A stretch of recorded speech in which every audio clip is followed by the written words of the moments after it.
Bismillahirrahmanirrahim. Assalamu alaikum. My name is Ali Raza and welcome to Pen Gravity.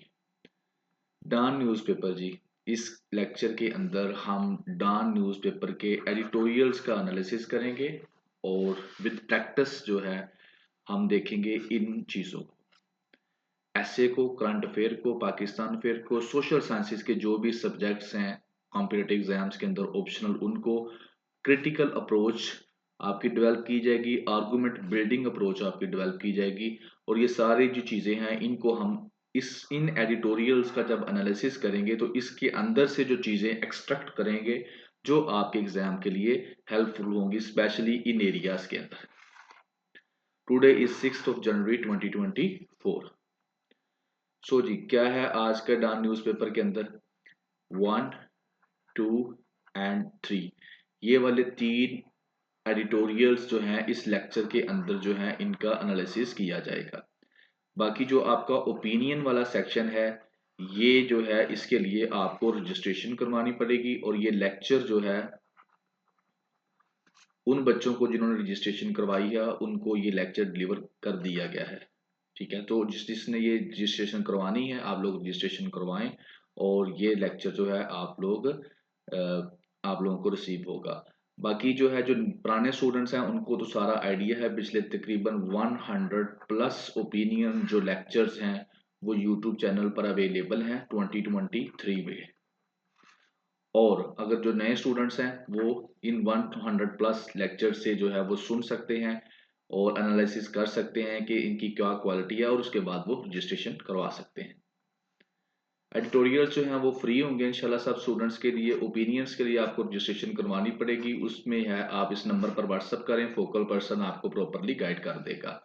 दूसरी चीज़ है English ऐसे writing practice. इसमें short ऐसे जो हैं वो आपके एवेल्युएट किए जाते हैं, आपको टॉपिक दिया जाता है, आप उसको लिखकर भेजते हैं, उसको उसके टॉपिक जो है उसकी चेकिंग की जाती है, उसके बाद आपको फीडबैक के साथ विद जो उसके अंदर मिस्टेक्स हैं उनको हाईलाइट करके आपको वो रिटर्न वापस भेज दिया जाता है। और इसकी रजिस्ट्रेशन के लिए भी इसी नंबर पर आपने क्या करना है, राब्ता करना है, फोकल पर्सन जो है आपको इस पे भी गाइड कर देगा।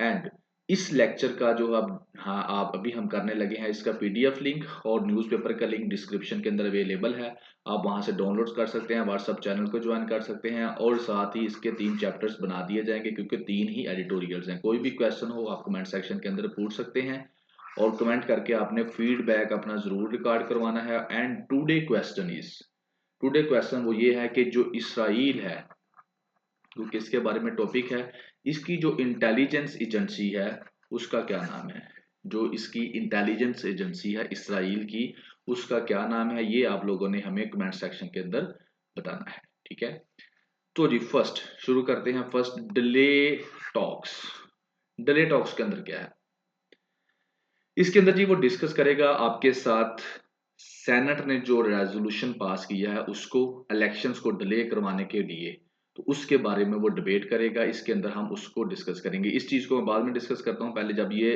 आ जाएगा ना ये वाली चीज डिबेट के अंदर तो फिर मैं इसको डिस्कस करता हूँ। तो इसके अंदर वो क्या लिखता है, कहता है सेनेट ने एक रेजोल्यूशन पास किया है क्या कि जो इलेक्शंस फरवरी में होने वाले हैं उनको डिले किया जाए। क्यों? क्योंकि सर्दी बहुत है जी और साथ में सिक्योरिटी की इन्वायरमेंट पाकिस्तान की अच्छी नहीं है।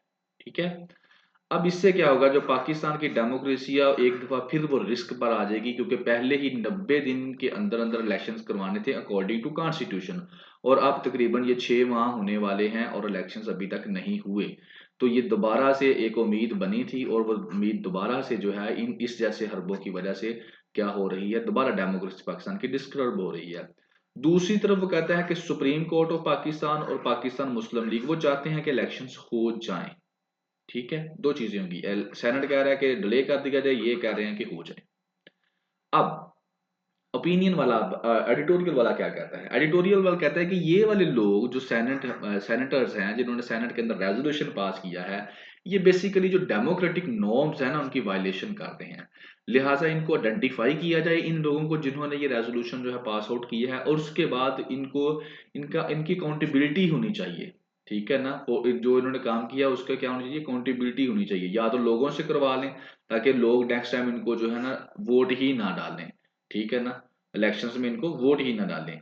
ऐसे लोगों को, या फिर जो है पार्टीज जो हैं और लॉ मेकर्स जो हैं जिन्होंने इनको इलेक्ट किया है, ठीक है ना, अपर हाउस के लिए, तो या फिर वो जो है इन लोगों की अकाउंटेबिलिटी करें कि क्यों ये लोग जो है ना इलेक्शंस को डिले करवा रहे हैं। तो ये बात हो गई सारी। अब यहां पर उसने वर्ड यूज किया है upper house. So for this, ये आप एक दफा देख लें, ये आपकी बहुत काम की है, ये आपको बिल्कुल क्लैरिटी दे दी कि वो कि पाकिस्तान कैसे चल रहा है। तो मैंने मुनासिब समझा कि यहीं पर इसको मैं ऐड अप कर दूं। सो जी, government governmental structure of Pakistan के अंदर तीन चीजें आती हैं, 1, 2 and 3। Executive government, the parliament, the judiciary. ठीक है ना, जुडिशरी कहते हैं, जुडिशरी कह सकते हैं, ठीक है ना, यानी कि एग्जेक्टिव, लेजिस्लेटिव एंड जुडिशरी। अब ये जो पार्लियामेंट है इसकी ये आप देख सकते हैं, ये तीन चीजें हैं, इससे मिलकर जो है आपकी बनती है पार्लियामेंट। यहां पर वो सेनेट को कह रहा है अपर हाउस, और ये आपकी जो नेशनल असेंबली है ये है लोअर हाउस, इसको लोअर हाउस कहा जाता है। तो बेसिकली जो आपका पार्लियामेंट है वो इन तीन चीजों से, पाकिस्तान में जो पार्लियामेंट बनता है, प्रेसिडेंट से लेके सेनेट से और नेशनल असेंबली से। दूसरी तरफ आपका जो एग्जेक्टिव है उसका हेड जो होता है प्राइम मिनिस्टर होता है, उसके नीचे फेडरल कैबिनेट होती है, और आगे मिनिस्टर्स और एडवाइजर होते हैं, और नीचे फिर आगे जो है सेक्रेटरी जो होते हैं डिपार्टमेंट के, हेल्थ का सेक्रेटरी ये वो, तो इस तरह से आगे डिपार्टमेंट्स आ जाते हैं मिनिस्ट्रीज के बाद।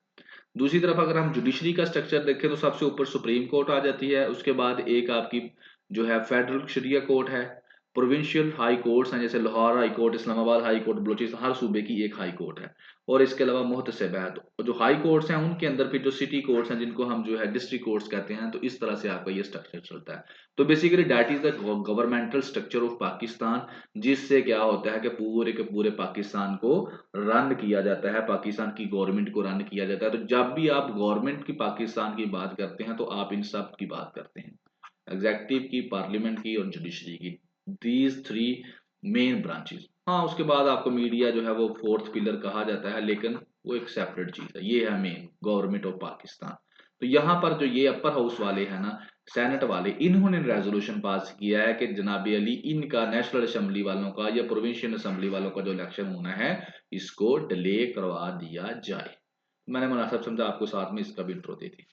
ठीक है जी, अब आ जाते हैं जब वापस, आप वापस वापस ये हमने कर लिया और आगे चलते हैं जी।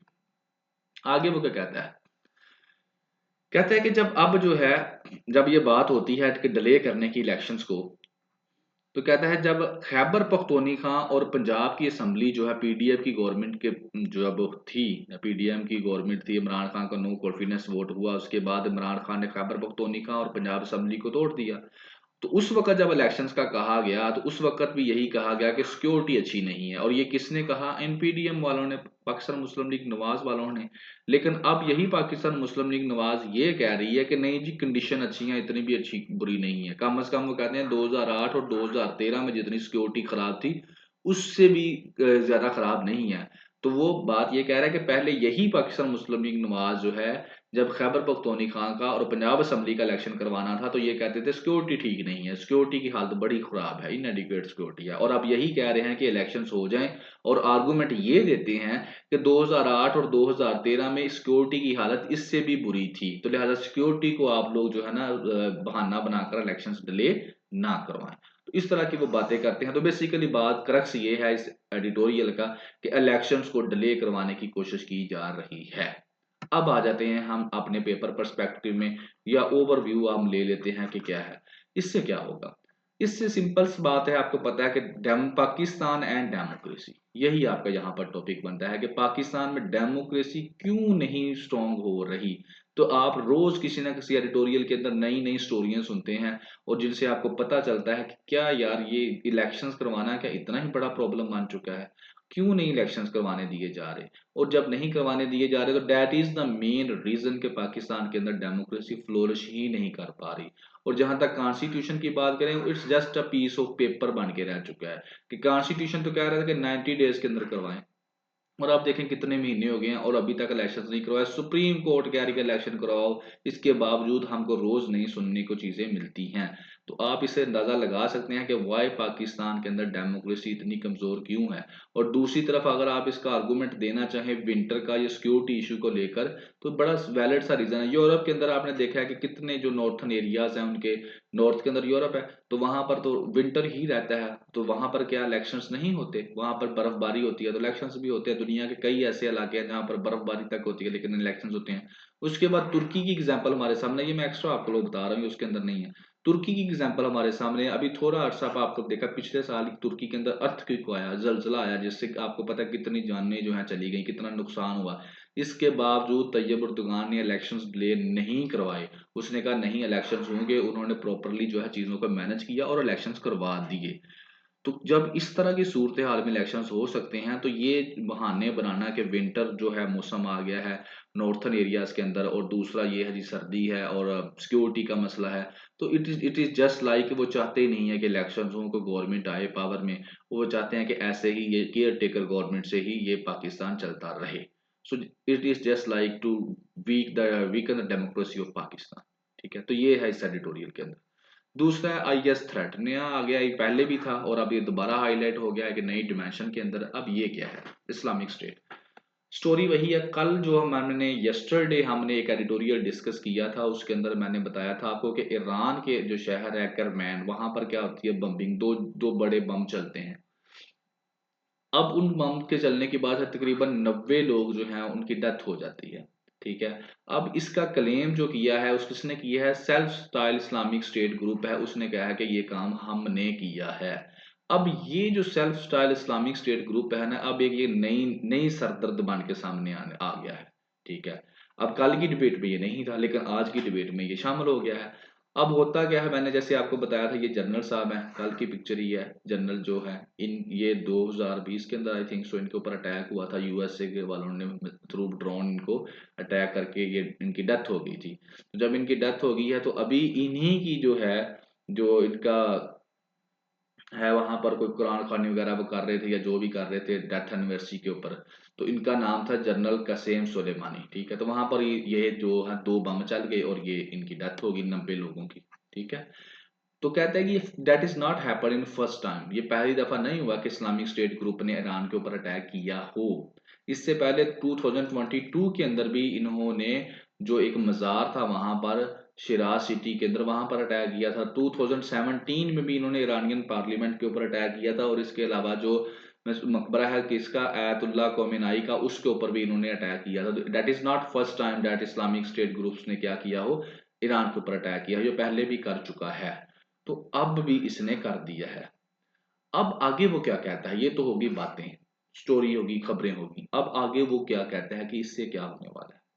आगे वो ये कहता है कि जनाबे अली कि possible resurgence of Islamic state, negative impact of middle east. अब देखिए उसने इसको जाकर कनेक्ट कर दिया है मिडल ईस्ट के साथ, कि अगर ये जो इस्लामिक स्टेट ग्रुप्स है, ये जो Islamic self style Islamic state group है, अगर ये दोबारा से स्ट्रॉन्ग होता है, रिसर्च होता है, दोबारा से उभरता है, मजबूत होता है, तो इसका बड़ा ही नेगेटिव इंपैक्ट होगा किसके ऊपर, मिडल ईस्ट के ऊपर।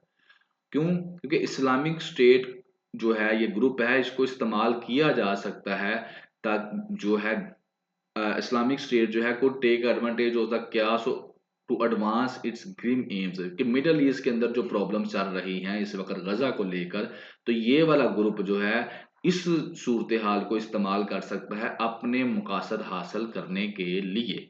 तो ये वो बात करता है। अब हमारी डिबेट जाएगी आईएस के ऊपर, इस्लामिक स्टेट के ऊपर, ग्रुप जो है इसके ऊपर।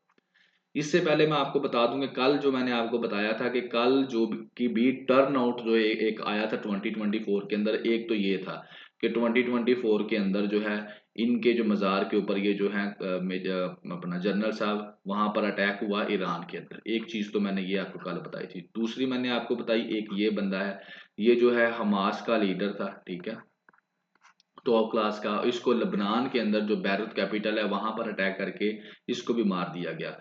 तो ये दो जो 2024 के अंदर नए काम हुए हैं, इसकी वजह से जो है अब जो है टेंशन जो है, इसराइल जो है वो चाह रहा है कि थोड़ा एक्सपैंड करे चीजों को। अब क्यों कह रहा है ये, आज के ओपिनियन के अंदर हमने इसको डिस्कस किया था कि इसराइल की क्या सोच है, इस जायोनिज्म की क्या अप्रोच है। हिस्टोरिकल पर्सपेक्टिव में लेकर और अब की गवर्नमेंट की क्या अप्रोच है और क्यों वो जो है ये जंग क्यों नहीं बंद कर रहे। तो ये आज के ओपिनियन में हमने सारी चीजें डिस्कस की थी। तो बहरहाल अब ये जो है ये चीज तो हो गई कि इन्होंने इस्लामिक स्टेट जो है वो अब उभरना शुरू हो गई। अब होगा क्या, कहता है कि इस्लामिक, अब प्रॉब्लम क्या है कि इस्लामिक स्टेट जो है ना बेसिकली वो इसराइल के साथ मिली हुई है और इन दोनों का जो है मेन टारगेट, एक ही टारगेट है, सेम लिस्ट है इनकी टारगेट्स की, और वो क्या है, ईरान।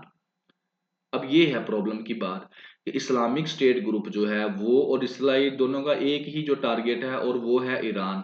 और इसके अलावा कहता है कि ये जो इस्लामिक स्टेट है ये इन्वॉल्व रही है ब्लड शेड के अंदर इराक में और सीरिया में, और ये वो वाली जगह है जहां पर इसराइल ने भी अटैक किया था। इसराइल ने भी पास में इन इलाकों पर अटैक किया था। तो इसका मतलब क्या, इसके साथ साथ एक दूसरी चीज वो बताता है कि दाइश एज इस्लामिक स्टेट, इसका जो है ना कोई इंटरेस्ट नहीं है फलस्तीन की लिबरेशन स्ट्रगल के साथ कि फलस्तीनियों को आज़ादी मिलती है या नहीं मिलती है, इसका उससे कोई ताल्लुक नहीं है, कोई इंटरेस्ट नहीं है इनको। और दूसरी तरफ कोई ईरानियन कमेंटेटर्स ये भी कहते हैं कि ये जो इस्लामिक स्टेट है ना ये एक टूल है इसराइल के लिए और यूएसए के लिए, ताकि वो इस रीजन को क्या कर सकें, डिस्टेबलाइज कर सकें। और आगे वो कहता है कि इसराइल जो इंटेलिजेंस ऑफिशियल्स हैं वो एक्टिव हैं गजा से लेकर ईरान तक। तो ये बात क्या है, बात वो ये कह रहा है कि अब बेसिकली ये रहा आपका इसराइल, ठीक है, यहाँ पर गजा की लड़ाई हो रही है, ये रहा आपका सीरिया, ये रहा आपका इराक, ठीक है, ये रहा ईरान, और ये आपका प्रॉपरली मिडल ईस्ट। अब वो ये कह रहा है कि ये जो इस्लामिक स्टेट एक नई निकल कर सामने आ गई है ना, इसको अब इस फलस्तीन से कोई मोहब्बत शब्बत नहीं है, ठीक है। अब ये क्या है, इस्लामिक स्टेट ये इसराइल का और प्लस यूएसए, ये दोनों जो है इसको इस्तेमाल कर सकते हैं अपने मकासद के लिए। अपने मकासद का मतलब है वो इसको सीरिया पर अटैक करने के लिए, इराक पर अटैक करने के लिए, ईरान पर अटैक करने के लिए इस्तेमाल कर सकते हैं। तो जब ये इस तरह से ये अटैक करेगी तो अल्टीमेटली दे विल रिस्पॉन्स, और जब वो रिस्पॉन्स देंगे तो जैसे मैंने कल बताया कि यहाँ पर हुतीस बैठे हुए हैं, उनको करेगा ये सपोर्ट ईरान, और ये फिर अल्टीमेटली रेड सी के अंदर से जो चीजें गुजरती हैं वहां पर अटैक करेंगे।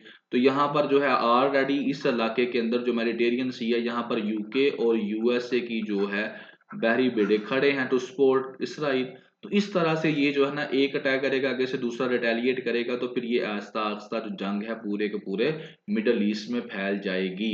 और ये तो कह रहे हैं, आगे मैं अभी और भी डिस्कस करता हूँ। अब ये यानी कि इस्लामिक स्टेट की जो अप्रोच है कि वो इसराइल और यूएसए इनको इस्तेमाल कर सकता है, इनका नाम इस्लामिक स्टेट है, अब इनको रन कौन कर रहा है, किसने बनाया है, ये कोई नहीं जानता। मे बी इन्होंने खुद ही इसको डेवलप किया हो, टेररिस्ट ऑर्गेनाइजेशन बनाई हो और नाम इस्लामिक स्टेट रख दिया हो, तो इसके बारे में हम कुछ नहीं कह सकते। बहरहाल लाइक दिस जो है ये पूरे के पूरे मिडल ईस्ट को डिस्टर्ब कर सकता है।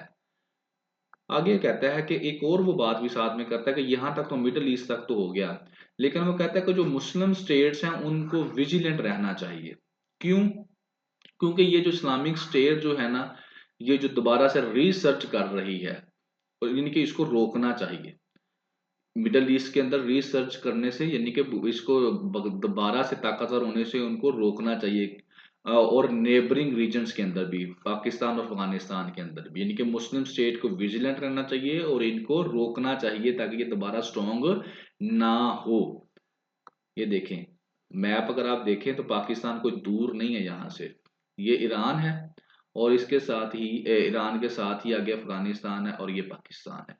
तो ये जो है मुस्लिम स्टेट्स के बारे को सबको कहता है कि इसको क्या करो, रोको, अदरवाइज ये मिडल रीजन, मिडल ईस्ट से आगे आगे ये आपके मुल्कों तक भी एक्सपैंड कर जाएगी। क्यों एक्सपैंड कर जाएगी, उसकी वो एक रीजन बताता है, और वो रीजन ये नीचे लिखी हुई है।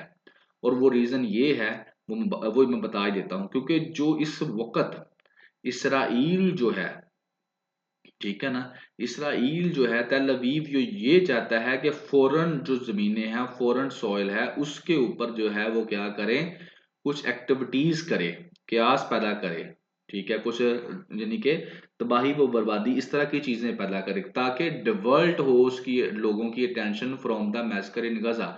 जो सारी की सारी दुनिया जो है गजा के ऊपर बात कर रही है, तो जब उनके अपने घर में बम फटेंगे, अपने घर में जो है दंगा फसाद होगा, तो अल्टीमेटली ये जो गजा के बारे में बातें होती हैं ये कम हो जाएंगी।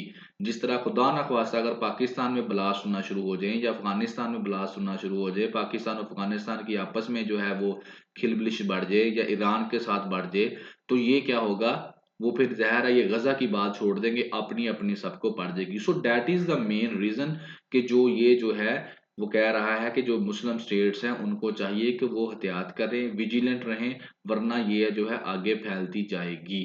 और ये इसको कैसे रोक सकते हैं? इंटेलिजेंस शेयरिंग के साथ, कि सारे मुस्लिम स्टेट्स आपस में इंटेलिजेंस शेयरिंग करें, और इसके साथ साथ जो रीजनल स्टेट हैं वो इसराइल की एक्टिविटीज पे ऊपर नजर रखें, क्योंकि इसराइल ने अब जो है दूसरे मुस्लिम स्टेट्स जो हैं या रीजनल स्टेट्स हैं वहां पर उसने कुछ ना कुछ करवाना है। जिस तरह से वो उसने ईरान के अंदर अभी 2 ब्लास्ट करवाए, क्यों करवाना है? ताकि जो लोगों की अटेंशन है उस तरफ डाइवर्ट हो, गजा से लोगों की अटेंशन जो है वो खत्म हो, और गजा में वो जो उसके प्लान्स हैं वो उनको क्या कर सके, फुलफिल कर सके। So that is the whole picture of this editorial. Paper perspective में अगर मैं लेकर जाऊं तो गजा की वार हो रही है, उसका इम्पैक्ट आपको नजर आ रहा है रीजनल वार की शक्ल में, ग्लोबल वार भी हो बन सकती है। क्यों? क्योंकि ईरान, यूएसए, इसराइल सारे इसके अंदर आगे, सीरिया भी इन्वॉल्व हो रहा है, और ये जो नया फैक्टर आ गया आईएस, इस्लामिक स्टेट व ग्रुप वाला, ये तो ज्यादा ही डेंजरस है। इसकी वजह से क्या है कि ये पूरे के पूरे खिते के अंदर छोड़ो, आगे जो है पाकिस्तान, अफगानिस्तान और कोई भी जो स्टेट्स हैं उनके तरफ भी ये क्या कर सकती है,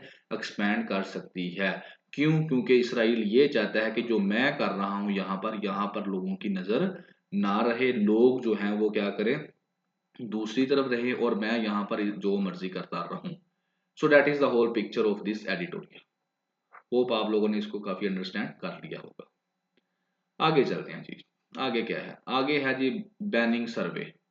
बैनिंग सर्वे के अंदर फिर आपकी डेमोक्रेसी आ जाती है जी, क्योंकि आजकल जो है, तो लेट्स वाई आप जो है ना डेमोक्रेसी को हर पर्सपेक्टिव में तैयार रखें, क्योंकि पेपर में 99% चांसेस हैं कि डेमोक्रेसी के बारे में पूछा जाएगा, क्योंकि इलेक्शन कमीशन ऑफ पाकिस्तान की हरकतें, कॉन्स्टिट्यूशन की वायलेशन, और दूसरे आजकल मेन टॉपिक ही यही है पीटीआई का क्रैकडाउन। तो डेमोक्रेसी जो हर जो भी होगा अल्टीमेटली उसका जो इम्पैक्ट है, नेगेटिव हो या पॉजिटिव हो, जितने भी एक्शन हैं, इलेक्शन कमीशन ऑफ पाकिस्तान हो, सुप्रीम कोर्ट हो, पॉलिटिकल पार्टीज हो, कोई भी हो, तो उसके सब के जो एक्शंस हैं, उसका जो एक्शन का रिजल्ट है वो डेमोक्रेसी के ऊपर ही पड़ेगा, या स्ट्रांग होगी या वीक होगी। तो लिहाजा डेमोक्रेसी एज ए आप ऐसे जो है पेपर पर्सपेक्टिव में अपने जहन में रखें। हाँ, डिमेंशन वो जो चाहे वो पूछ सकता है, तो यहाँ पर आप डिमेंशन इसको दे सकते हैं, डेमोक्रेसी एंड मीडिया। मीडिया की डिमेंशन में वो बात करने लगा है यहाँ पर, ठीक है, तो इसको आप हम डिस्कस करते हैं। होता क्या है? कहता है एक code of conduct for media जो है वो इंट्रोड्यूस करवाया इलेक्शन कमीशन ऑफ पाकिस्तान ने नया। और क्या कहा? ये कहा, पैमरा को कहा, Pakistan electronic media regulatory authority है जो सारे टीवी चैनल्स को लाइसेंस देती है, उनको रेगुलेट करती है, अगर कोई वायलेशन करे तो शोकाज भी देती है, लाइसेंस जो है रद्द भी कर देती है। तो इस बॉडी को इलेक्शन कमीशन ऑफ पाकिस्तान ने ये कहा कि टीवी चैनल्स को रोको, किस चीज से? कि वो ना दिखाएं रिजल्ट्स। किस चीज के रिजल्ट्स? जो उन लोगों ने ओपिनियन सर्वे करवाए हैं, ठीक है, जो वो जाते हैं ना मीडिया वाले, वो मुख्तलिफ इलाकों में पूछते हैं आप किसको वोट डालेंगे, क्यों वोट डालेंगे, इस तरह के सर्वे करते हैं, लोगों की राय लेते हैं। तो कहता है इस तरह के सर्वे जो हैं ये ना करवाएं और इनको रोको, ठीक है ना, दिखाने से। क्यों? क्योंकि कहता है इलेक्शन कमीशन ऑफ पाकिस्तान ये कहता है कि ये जो सर्वे हैं ये इन्फ्लुएंस कर सकते हैं free choice of voters. Voter की जो फ्री चॉइस है उसके ऊपर असरअंदाज हो सकते हैं, कि लोग सुनेंगे किसी एक बंदे के बारे में अच्छी बातें तो हो सकता है उसको वोट डाल दें, ठीक है। इस तरह से ये अपना आर्गुमेंट देता है। ये तो होगी स्टोरी कि ये इलेक्शन कमीशन ऑफ पाकिस्तान ने किया, अब सही किया या गलत किया वो आगे देखते हैं। कहता है कि ये जो प्रैक्टिस है ना, जाना और इलेक्शन से पहले जो है सर्वे करवाना, लोगों की राय लेना, ये कंडक्ट पूरी दुनिया में कहता है ये प्रैक्टिस हो रही है। इससे क्या होता है कि लोगों के जो सेंटिमेंट्स हैं उनको क्या कर सकता है, गेज हो सकती है, उनको हम नाप सकते हैं, ठीक है, पब्लिक सेक्टर में। और उसके साथ अंदाजा भी लगा सकते हैं कि जो इलेक्टोरल कंटेंट्स है मुख्तलिफ किस्म का उसके बारे में कि क्या रिजल्ट आएंगे, लोग प्रिडिक्ट भी कर सकते हैं हम रिजल्ट, ठीक है। तो कहता है कि ये सिर्फ जो है इलेक्शन, ये जो है ये वाले जो ऊपर वाले हम सर्वे करवा रहे हैं, ये जो इलेक्शन ऑब्जर्वर्स होते हैं, जैसे यूरोपियन यूनियन के बंदे आते हैं, मेंबर्स आते हैं जो ऑब्जर्व करते हैं, और भी कई जो मुख्तलिफ किस्म के ऑर्गेनाइजेशंस के आते हैं मेंबर्स, वो ऑब्जर्व करते हैं इलेक्शंस की जो फ्री एंड फेयर हो रहे हैं, यानी उसके बाद वो रिपोर्ट्स देते हैं कि हाँ इलेक्शन पाकिस्तान में फ्री एंड फेयर हुआ है या नहीं हुआ। तो कहता है ये जो इलेक्शन ऑब्जर्वर्स होते हैं ना, उनके लिए कि वो बेटर एवेल्युएट कर सकते हैं रिजल्ट्स को based on pre existing data, कि ये जो ऊपर वाले सर्वे हैं जब ये होंगे तो इलेक्शन ऑब्जर्वर वाले जो इलेक्शंस के जो ऑब्जर्वर्स हैं वो इस बेस के ऊपर जो प्री एग्जिस्टिंग डाटा है उसकी बेस के ऊपर बेटर एवेल्युएट कर सकेंगे रिजल्ट्स को। ठीक है। और इसके साथ साथ वो कहता है कि वो सेफ गार्ड कर सकेंगे अगर कोई धांधली होती है, मैनिपुलेशन होती है पॉसिबल, तो उसके ऊपर भी हेल्पफुल रहेगा। क्यों? क्योंकि पब्लिक ने तो पहले ही अपना जो है थ्रू टीवी चैनल थ्रू सर्वे अपना एक सर्वे दे देना है कि हाँ हमने इमरान खान को वोट डालना है या नवाज शरीफ को डालना है। तो काफी एक राय जो है वो सोसाइटी के अंदर एक डेवलप हो जाती है, एक इन्वायरमेंट काफी आइडिया हो जाता है। लेकिन अगर उस तरफ बिल जब इलेक्शंस हो जाएं तो उसके बाद जो रिजल्ट हो वो टोटली ही डिफरेंट हो, तो इसका मतलब ये है कि फिर धांधली हुई है। तो उससे क्या होगा, जो इलेक्शन ऑब्जर्वर हैं वो इस चीज को चेक कर सकेंगे, यानी कि वो फेयर फ्रीनेस एंड फेयरनेस और ओवरऑल एक्सरसाइज जो है उसको क्या कर सकेंगे, जज कर सकेंगे इलेक्शंस के बाद। तो ये इससे क्या होती है, हेल्प हो जाती है। उसके बाद वो कहता है कि क्लास 12 है इलेक्शन कमीशन ऑफ पाकिस्तान का कोड ऑफ कंडक्ट का। अब ये क्लास 12 क्या कहता है, ये कहता है कि ट्रेडिशनल मीडिया और सोशल मीडिया इन्फ्लुएंसर्स उनको रोका जाए कि वो क्या है कि जो पोल्स हो रहे हैं जहां पर वहां पर दाखिल होने से इनको रोका जाए, और किसी भी किस्म का सर्वे जो है पोलिंग स्टेशन पर या उनके एरियाज में ना कर सके ये लोग। ये क्लास जो है इनको रोकता है। लेकिन बेसिकली ये क्लास इस रोकता है इलेक्शन वाले दिन, कि जिस दिन इलेक्शन हो रहा होता है लोग वोट डाल रहे होते हैं उस दिन ये लोगों को रोक सकता है। ठीक है, क्लॉज उस दिन ये जो मीडिया वालों को रोकता है।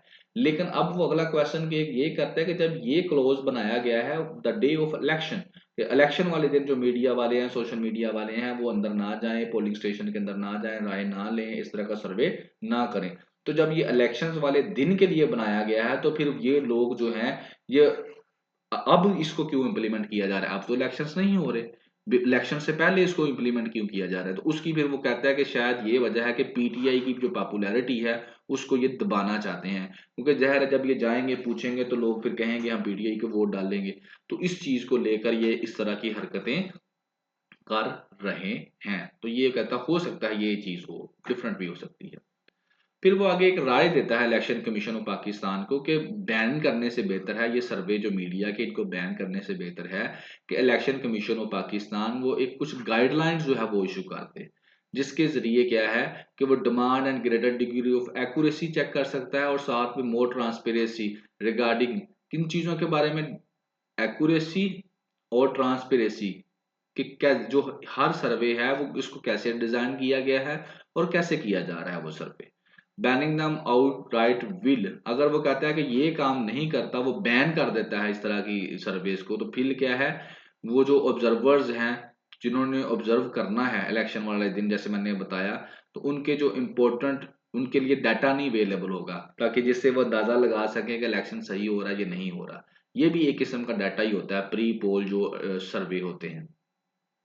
और इससे क्या होता है कि और ज्यादा कंट्रोवर्सी जो है वो पैदा हो सकती है कि अबाउट द एक्सरसाइज जो इलेक्शन हो रहे हैं उसके बारे में, कि ये फेयरनेस है या नहीं है, जो कि पहले ही मसला बना हुआ है कि डिबेट पहले ही चल रही है कि इलेक्शंस फेयर नहीं होने हैं। तो और ज्यादा जो है मसला बन जाएगा, तो लिहाजा इलेक्शन कमीशन ऑफ पाकिस्तान को इजाजत देनी चाहिए। पेपर पर्सपेक्टिव में अगर लेके जाऊं तो मेन तो रहा आपका टॉपिक डेमोक्रेसी, और इलेक्शन कमीशन ऑफ पाकिस्तान का रोल तो नेगेटिव ही रहा है तकरीबन। जो भी हमने एडिटोरियल डिस्कस किया, वीक बॉडी है, इसको इजीली जो है वो अपने मकसद के लिए जो भी है वो इस्तेमाल कर लेते हैं। तो ये हमेशा से ज्यादातर कभी वो पीटीआई का बल्ला ले लिया और कभी कुछ कर दिया कभी कुछ कर दिया, तो इलेक्शन कमीशन ऑफ पाकिस्तान का रोल भी वीक रहा है। यहाँ पे आप डिस्कस कर सकते हैं democracy and media role in democracy. Media का रोल जो है वो डेमोक्रेसी के अंदर बड़ा पॉजिटिव है अगर ये अदा करे तो। कैसे? ये हाईलाइट करता है पॉजिटिव चीजों को, ठीक है, इनकरेज करता है जो पॉजिटिव चीजें होती हैं, और जो नेगेटिव चीजें होती हैं उनको हाईलाइट करता है डेमोक्रेटिक स्टेट के अंदर। तो that is the main role of media, कि जो भी गवर्नमेंट पॉजिटिव स्टेप लेती है उनको सपोर्ट करता है, उनको क्या है अच्छा फीडबैक दिलवाता है लोगों से, और जो नेगेटिव चीजें होती हैं गवर्नमेंट की उनको हाईलाइट करता है और कहता है कि इसको सही करो, that is the main role, but Pakistan के अंदर दैट इज क्वाइट डिफरेंट। तो बहरहाल डेमोक्रेसी को प्रवेल करने के लिए, स्ट्रॉन्ग करने के लिए फ्री मीडिया की जरूरत है, लेकिन इलेक्शन कमीशन ऑफ पाकिस्तान जो है अब इस सर्वे की शक्ल के अंदर जो है फ्री मीडिया को क्या कर रहा है, कंट्रोल करने की कोशिश कर रहा है। So that is all in our third editorial and that is the picture of today. इस पिक्चर के अंदर भी यही दिखाया गया, no ban on Imran coverage in media, PEMRA tells high court. Pakistan electronic media regulatory authority है, वो लाहौर हाई कोर्ट को ये कह रही है कि हमने तो इमरान खान की कवरेज के ऊपर कोई मीडिया बैन नहीं लगाया, और ये मीडिया एंकर कह रही है रियली, वाकई ही। और आप भी इस चीज के गवाह है कि आपने पिछले जो 9 मई का वाकया हुआ है, शायद उससे पहले भी या उसके बाद आपने जो है कवरेज पे इमरान खान को नहीं देखा। ठीक है, तो ये असल में गलत है। कोई जिस मर्जी पॉलिटिकल पार्टी का सपोर्टर हो, तो ये जो डेमोक्रेटिक स्टेट्स हैं उनके अंदर ऐसे नहीं होता जिस तरह ये हो रहा है, ऐसा नहीं होना चाहिए। ठीक है, तो that is our today editorials का लेक्चर ये था जी। इसके अंदर जो चीजें थी वो डिस्कस कर दी, बाकी इंशाल्लाह जिंदगी रही तो नेक्स्ट लेक्चर के साथ आएंगे। कमेंट करके आप लोगों ने फीडबैक जरूर देना है। हैव अ नाइस डे जी, अल्लाह हाफिज।